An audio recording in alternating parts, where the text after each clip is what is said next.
Hello and welcome back to Beyond the Background Information.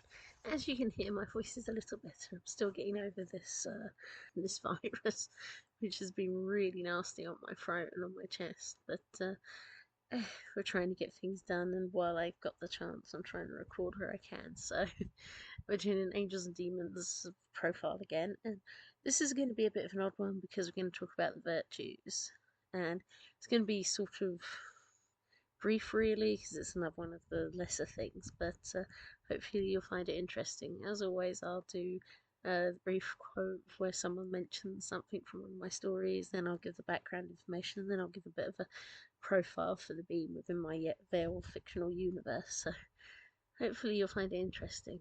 So let's get into it. Wait, they're not just ideas but an actual sort of being? Ew, why would the virtues look like that? I always thought they'd look like muses or something. Quote from Reciprocity. Traditionally billed as the opposing aspects to the deadly sins, the seven virtues are something that is often just brushed over and certainly does not have the same kind of fame. Where there are demons specifically labelled as the seven deadly sins and encompassing it within their character, I've never found any angels countering these aspects, which certainly seems a shame. So, although generally they would not be put in this category, because I have the seven demons and that I have created them to be an angelic being of sorts, I thought to give you a little information behind them. Firstly, let's list them off and whom they oppose. First is chastity, which is in direct conflict with lust, temperance against gluttony, charity against avarice or greed, diligence against sloth, kindness against envy, patience against wrath, and lastly humility over pride. Quite simple really, they're the opposite and are considered the heavenly virtues. Although held as mainly Christian concept developed in the medieval period alongside the sins, they might actually come from earlier thoughts. Initially you can see how all of these virtues are things that are encouraged in all walks of life, and there are some that suggest these are what these are what are to help us govern our lives by and our laws.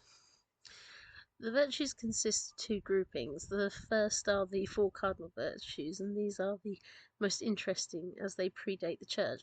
Temperance, prudence, justice, and fortitude are these particular cardinal virtues. Yes, only temperance, as the name seems to remain. These are the foundations of virtues that Plato pointed out. Plato made a point that these were the traits of a good man. Cicero later pointed them out too, and they've been mentioned in the Old Testament. However, in the 4th century, a theologian called Ambrose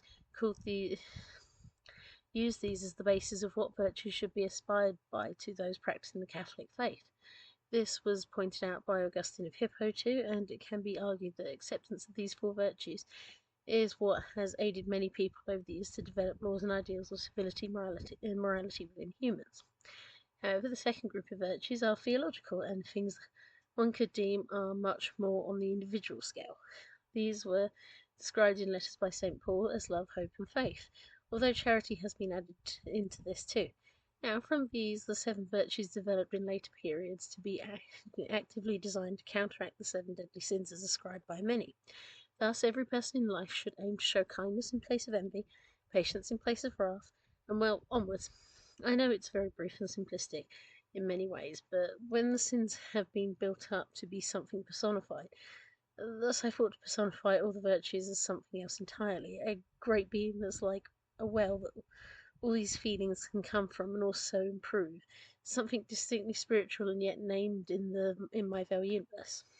So, name the virtues, position angelic vessel aiding all life, story feature new, reciprocity has a big mention, role plot device mostly.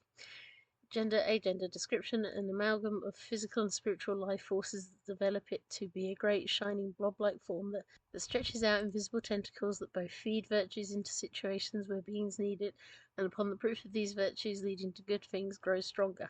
It becomes bigger and brighter the more powerful the more the virtues are practiced. However, it remains visible to all beings except demons who can actively try to block it but often get zapped by it. Realm, heaven, abilities, see description, I basically wrote it there instead. Master the Almighty, personality, it is very keen to assist all living things and actively appears to those who call for it, although they can't always see it. It does not feel grudges or any kind of displeasure, it just feels happy for helping them.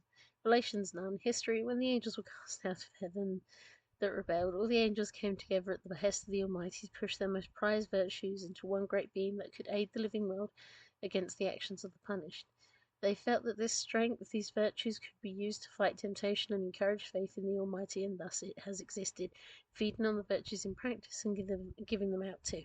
It's a rather unusual figure like this. Final comments: yeah, this was not really an angel as such, but as I covered the sins as demons, I thought I should at least give you their counterpart.